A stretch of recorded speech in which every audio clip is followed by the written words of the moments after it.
Verify your email address iPhone. Hey everyone, welcome back to our channel. In today's video, we are going to learn on how we can verify your email address on iPhone, so make sure to watch the video till the end.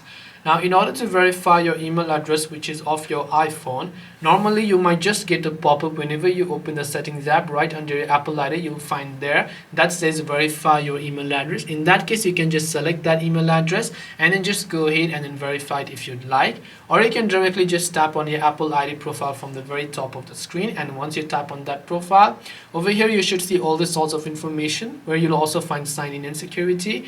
Go to sign in and security, tap on the verify email. Make sure that it is set to this is the email address which you want to check. So just go ahead and log into that email. You'll get the verification code there, and hence in that way you'll be able to verify your Apple ID email. This way you'll be able to verify your email address on iPhone. If you have any questions, feel free to also leave them down below. Thank you very much for watching till the end of this tutorial, and see you soon in the next video.